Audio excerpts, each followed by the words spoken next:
我上年就第一次嚟搶頭香啦，咁我就真正親身體驗到呢一個咁有意義嘅香港文化嘅活動啊，同埋咁我都得到咗黃大仙嘅保佑啦，所以我今年都特登更加早咁過嚟去做翻同一樣嘢，去搶翻頭香咯。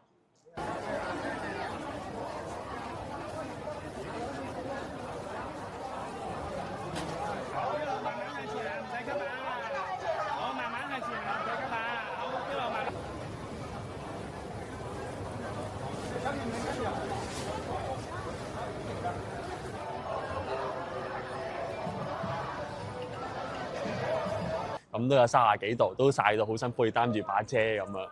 但係呢啲全部都係因為考驗我哋嘅誠意嘅。咁我哋經歷完啦，咁經過咁多個鐘頭，咁我哋最後搶完個頭香啦，咁我相信都係好值得嘅。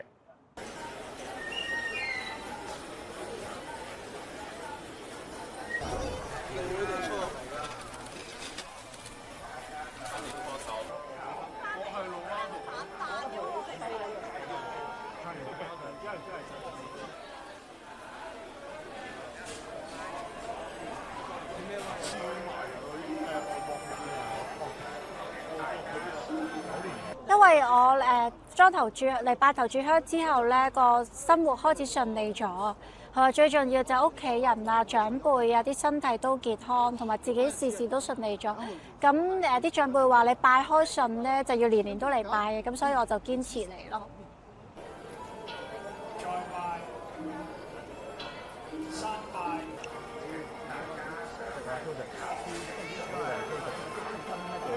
好多人話2026年係赤馬紅羊劫，係一個劫難之年嚟嘅。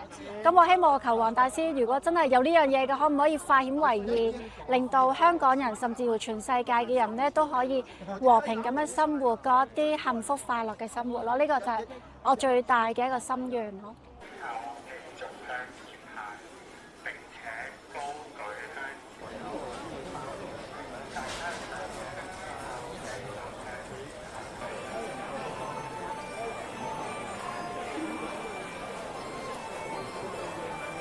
最後嘅魚香團上香，色色唔同人，恭祝大家喺新一年。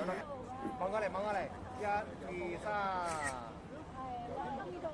我每一次嚟黃大仙都希望長命百歲，能夠俾我多2年，俾我多年。結果而家就多咗好多年啊！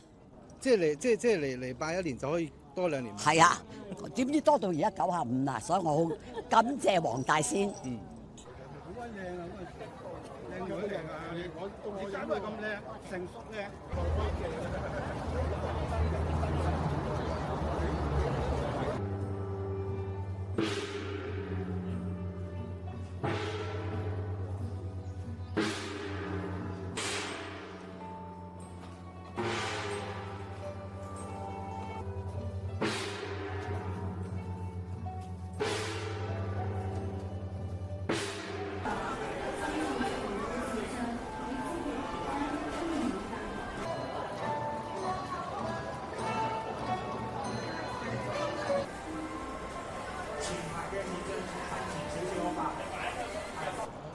祝大家身體健康，晚年進步，晚上有錢。